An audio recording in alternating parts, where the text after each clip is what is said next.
सांगली, मिरज आणि कुपवाड महानगरपालिकेच्या निवडणुकीमध्ये निष्ठावान आणि सक्षम उमेदवारांना काँग्रेसची उमेदवारी दिली जाणार आहे असं मत काँग्रेसचे नेते माजी मंत्री आमदार विश्वजित कदम यांनी व्यक्त केलंय। मिरजमध्ये आयोजित करण्यात आलेल्या काँग्रेस कार्यकर्त्यांच्या संवाद बैठकीमध्ये आमदार विश्वजित कदम हे बोलत होते।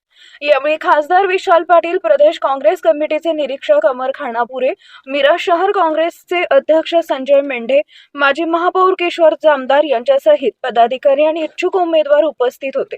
काँग्रेसचे माजी नगरसेवक तसेच भाजपामध्ये आणि राष्ट्रवादी अजित पवार गटमध्ये इच्छुक असलेले उमेदवार हे सुद्धा या बैठकीला उपस्थित होते। माजी नगरसेविका रोहिणी पाटील, माजी नगरसेवक किरण सूर्यवंशी, माजी नगरसेवक विक्रम सावर्डेकर, चंद्रकांत हुलवान, युवा नेते आझम काजी, विजय लोंढे आणि इच्छुक अनेक उमेदवार या ठिकाणी उपस्थित होते।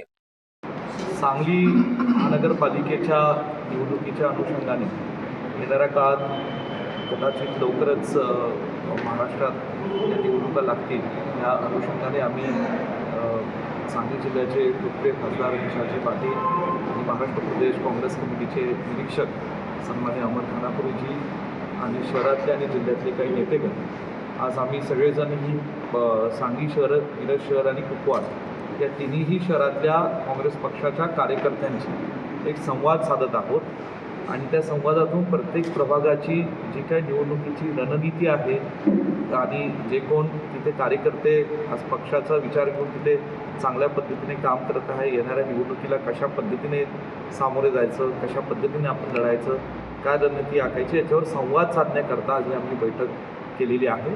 आणि ह्या संवादाच्या बैठकीनंतर येणाऱ्या काही मोजक्याच दिवसात आम्ही पुन्हा एकदा काँग्रेस पक्षाच्या प्रभाग या इच्छुक उमेदवारांची मुलाखती या घेणार आहोत आणि त्यानंतर या सांगली महानगरपालिका ही अत्यंत ताकदीने आणि हिमतीने आम्ही लढणार आहोत आणि या ठिकाणी ही निवडणूक आम्ही सगळे विशालजींच्या नेतृत्वाखाली आम्ही सगळेजण एक टीम म्हणून हे आम्ही जिंकणार आहोत, आम्हाला विश्वास आहे। आम्ही बघा सांगलीमध्ये नेहमीच लोकसभेलाही चांगलं विधानसभेत मताधिक्य मिळालं, मिरज विधानसभेत मिळालं, सांगली शहरात मिळालं, सांगली मिरज शहरात मिळालेलं आहे। काँग्रेसला मानणारा वर्ग आहे ते अनेक कार्यकर्त्यांची फळी ॲक्टिव्ह आहे, लोकांच्या मध्ये सातत्याने ते संपर्कात असतात, सुखदुःखात सहभागी असतात, चांगले उमेदवार इच्छुक आहेत आणि म्हणून सांगितलं आज संवाद आम्ही कार्यकर्त्यांशी साधतो आणि येणाऱ्या दिवसात इच्छुक उमेदवारांच्या मुलाखती घेऊन ही निवडणूक आम्ही ताकदीने लढवू, महाआघाडीच्या वतीनं लढवू।